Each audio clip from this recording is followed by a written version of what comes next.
இதயத்தின் ஒலிகேட்டல் என்பது இதய நோய்களை மதிப்பிடுவதற்கு அத்தியாவசியமான ஒரு அடிப்படை மருத்துவ திறனாகும். இந்த நோயறிதல் செயல்முறையில் தேர்ச்சி பெற ஒரு முறையான அணுகுமுறையும் ஒலி அதிர்வெண், நேரம் மற்றும் தீவிரம் ஆகியவற்றில் உள்ள நுட்பமான வேறுபாடுகளை பிரித்தறியும் திறனும் தேவை. இந்த பகுதி இதய பரிசோதனைக்கான தரப்படுத்தப்பட்ட செயல்முறையை கோடிட்டு காட்டுகிறது மற்றும் இதய ஒலிகளை கண்டறிந்து விளக்குவதற்கான ஒரு கட்டமைப்பை வழங்குகிறது. உடல் ரீதியான ஒலிகள், கேளப்புகள், முணுமுணுப்புகள் மற்றும் உராய்வுகள் ஆகியவற்றுக்கு இடையே வேறுபடுத்தும் அறிவை சுகாதார நிபுணர்களுக்கு வழங்குவதே இதன் நோக்கமாகும். இவை இதய ஆரோக்கியம் மற்றும் நோயியலின் முக்கிய குறிகாட்டிகளாகும். இந்த ஒலிகளை வேறுபடுத்துவது உயிருக்கு ஆபத்தான நிலைமைகளை கண்டறிவதற்கும் அல்லது வழக்கமான உடல் பரிசோதனையின் போது ஆரோக்கியமான இதய செயல்பாட்டை உறுதிப்படுத்துவதற்கும் முதல் படியாகும். ஒலிகேட்டல் பரிசோதனை இதயத்தின் முன்பகுதியின் அனைத்து தொடர்புடைய பகுதிகளும் மதிப்பிடப்படுவதை உறுதி செய்ய ஒரு முறையான வரிசையை பின்பற்றுகிறது. இதயத்தின் உச்சி துடிப்பை சிறப்பாக மதிப்பிடுவதற்கு நோயாளி இடது பக்கமாக படுத்திருக்கும் நிலையில் செயல்முறை தொடங்குகிறது.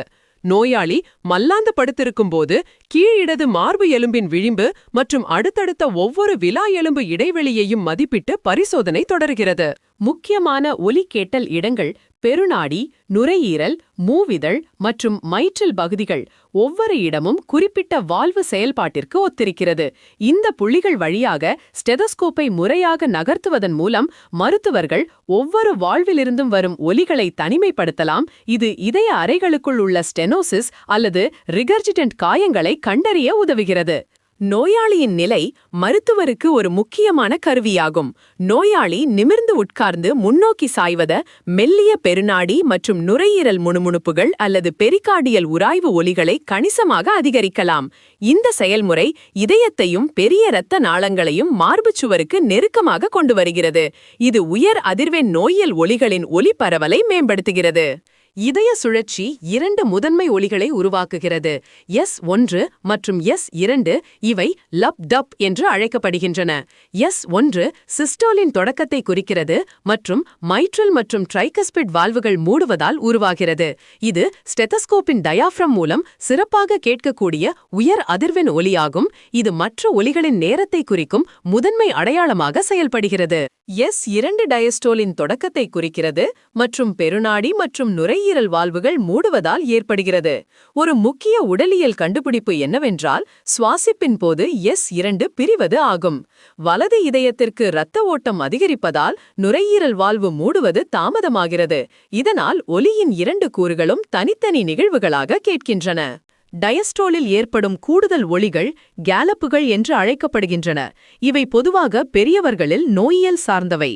S3 அல்லது வென்ட்ரிகுலர் கேலப் ஆரம்ப டயஸ்டோலில் ஏற்படும் குறைந்த அதிர்வெண் ஒலியாகும். இது இணக்கமற்ற அல்லது விரிவடைந்த வென்ட்ரிக்கிளில் விரைவான வென்ட்ரிகுலர் நிரப்புதலுடன் தொடர்புடையது.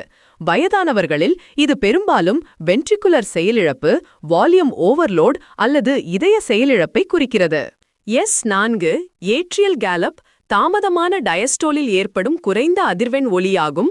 இது இறுக்கமான இணக்கமற்ற வென்ட்ரிக்கிளுக்கு எதிராக ஏட்ரியல் சுருக்கத்தால் ஏற்படுகிறது. S4 ஒலி கிட்டத்தட்ட எப்போதும் அசாதாரணமான கண்டுபிடிப்பாக கருதப்படுகிறது. இது வென்ட்ரிகுலர் ஹைப்பர்ட்ராஃபி அல்லது மயோகார்டியல் இஸ்கீமியா போன்ற நிலைமைகளை குறிக்கிறது, அங்கு வென்ட்ரிக்கிள் இரத்தத்தின் இறுதி சேர்க்கையை எதிர்க்கிறது. முணுமுணுப்புகள் என்பவை வால்வுகள் அல்லது கட்டமைப்புகள் வழியாக குழப்பமான இரத்த ஓட்டத்தால் ஏற்படும் நீண்ட ஒலிகள். அவை அவற்றின் நேரத்தின் அடிப்படையில் வகைப்படுத்தப்படுகின்றன. S1 மற்றும் S2க்கு இடையில் ஏற்படும் சிஸ்டாலிக் முணுமுணுப்புகள் பாதிப்பில்லாததாகவோ அல்லது நோயியல் சார்ந்ததாக இருக்கலாம். இருப்பினும் S2க்கு பிறகு ஏற்படும் டயஸ்டாலிக் முணுமுணுப்புகள் எப்போதும் அசாதாரணமானதாக கருதப்படுகின்றன மற்றும் நோயியலை கண்டறிய மேலும் விசாரணை தேவை. முணுமுணுப்பின் தன்மை நோயறிதல் குறிப்புகளை வழங்குகிறது. கிரெசெண்டோ டிமினுயெண்டோ முறை என்பது ஒரு வெளியேற்ற முணுமுணுப்புக்கு பொதுவானது. இது பெரும்பாலும் பெருநாடி ஸ்டெனோசிஸில் காணப்படுகிறது. இதற்கு நேர்மாறாக ஒரு ரிகர்ஜிடன்ட் முணுமுணுப்பின் ஹோலோசிஸ்டாலிக் தன்மை சிஸ்டாலிக் கட்டம் முழுவதும் இரத்தம் பின்னோக்கி பாய்வதை குறிக்கிறது. இந்த முறைகள் மருத்துவர்கள் பல்வேறு வகையான வால்வு நோய்களை வேறுபடுத்தி அறிய உதவுகின்றனர். பெரிகார்டியல் உராய்வு ஒலிகள் என்பது வீக்கமடைந்த பெரிகார்டியல் அடுக்குகளின் இயக்கத்தால் ஏற்படும் உயர் அதிர்வெண் கீறல் போன்ற ஒலிகள். அவை பெரிகார்டிட்டிஸின் ஒரு முக்கிய அறிகுறியாகும், மேலும் சிஸ்டோல், டயஸ்டோல் அல்லது இரண்டின் போதும் கேட்கப்படலாம். இந்த ஒலிகள் பெரும்பாலும் தோலின் துண்டுகள் ஒன்றோடு ஒன்று உராயும் ஒலி போல விவரிக்கப்படுகின்றன மற்றும் இடது மார்பு எலும்பின் விளிம்பில் மிக அதிகமாக கேட்கின்றன. திறமையான இதய ஒலி கேட்டல் செயல்முறை நுட்பத்தையும் இதய உடலியல் பற்றிய ஆழமான புரிதலையும் ஒருங்கிணைக்கிறது. இதய சுழற்சியின் கூறுகளை சரியாக அடையாளம் காண்பது இதய நோயறிதலுக்கு அடிப்படையானது. இந்த ஒலி கேட்டல் கண்டுபிடிப்புகள் நோயாளியின் வரலாறு மற்றும் எலக்ட்ரோ கார்டியோகிராஃபி மற்றும் எக்கோ கார்டியோகிராஃபி போன்ற துணை கண்டறிதல்களுடன் ஒப்பிடப்பட வேண்டும். இது செயல்பாட்டின் விரிவான மதிப்பீட்டை வழங்குகிறது. முடிவில் ஒலி கேட்டல் கண்டுபிடிப்புகளை ஒருங்கிணைப்பது வால்வு மற்றும் மயோகார்டியல் கோளாறுகளை துல்லியமாக கண்டறிவதற்கும் கண்காணிப்பதற்கும் உதவுகிறது.